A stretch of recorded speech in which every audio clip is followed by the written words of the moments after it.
So the joint memorandum will be published very soon. I think it will be on our homepage very soon. So then you can read the whole text on extradition and all the other issues which are addressed there.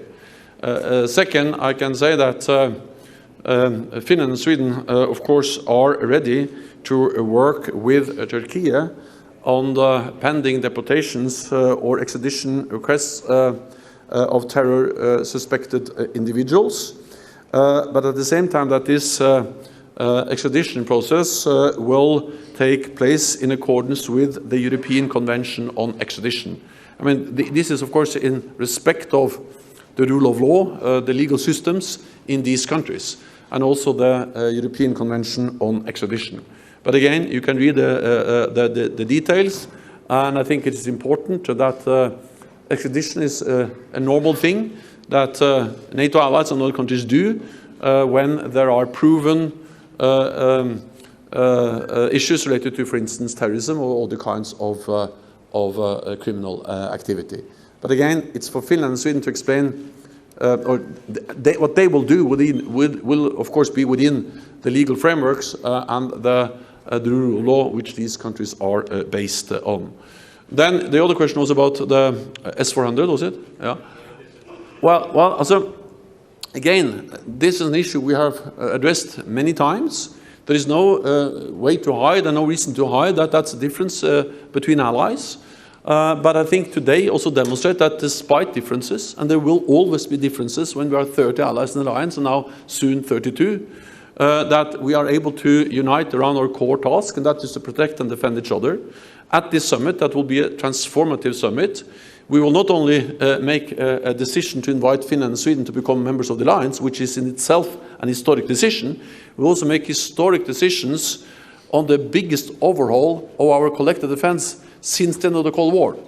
On higher readiness forces, on more pre-positioned equipment, on more forward combat formations. And then we will also decide to step up support for Ukraine, and we will agree a new strategic concept, the Madrid strategic concept. So yes, it's obvious that there are differences when you have 30 allies, but it's also the strength and the success of this alliance that despite those differences, we are able to agree on the big and important things. And at this summit, we actually agree many important historic decisions at the same time. Deterrence and defense, inviting Finland and Sweden, new strategic concept, support for Ukraine, and many other decisions. Well, I strongly believe that when we have a common interest in fighting terrorism, then we can agree. And the reality is that, of course, Turkey is very concerned about terrorism. No other ally has suffered more attacks from terrorist organizations than Turkey. And Finland, Sweden, the European Union, NATO allies regard PKK as a terrorist organization.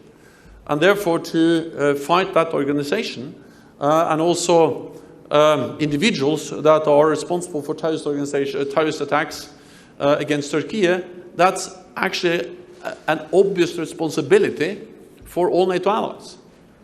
Because terrorism is something we have to fight in all its forms and manifestations. And the joint memorandum that is agreed now reflects that reality. I'm glad that we were able to convene the leaders, and then based on the excellent work on by our officials over many weeks, the leaders were able then to crack a solution to find the final agreement today here in Madrid. And I'm confident, absolutely, that both Turkey, but also, of course, Finland and Sweden will stand by the commitments in this binding, in this memorandum of understanding. Okay. So Finland and Sweden joining NATO is important for Finland and Sweden, but it's also important for NATO and in particular the Baltic countries. Because if you just look at the map, you understand that it will change the whole security situation in the Baltic region. With Finland and Sweden, Baltic countries, close to the Baltic countries, Estonia, Lithuania and Latvia, it will really strengthen our presence in that part of the world, or in Europe. And Finland and Sweden also brings to NATO advanced, well-developed, well-equipped forces, fifth-generation aircraft, advanced weapon systems, technology, and stable, strong political institutions. So this will reinforce, strengthen NATO, and also strengthen Finland and Sweden. So for the Nordic region, for the Baltic region, this is of particular importance, but this is important for the whole alliance. So this is what Finland and Sweden will bring to us, and they will be part of that adaptation, the reinforcement of our collective defense that will be agreed tomorrow by NATO leaders. The first question? When? Well, so first of all, what has happened now is perhaps the quickest ever process so far. The fact that we just weeks after they applied for membership can invite them. So it's harder to imagine any quicker process so far. And that's a good thing, because we face a very critical security situation in Europe. And it also sends a very clear message to President Putin that NATO's door is open. You have to remember that in December last year, President Putin put forward so-called security treaties to be signed with NATO.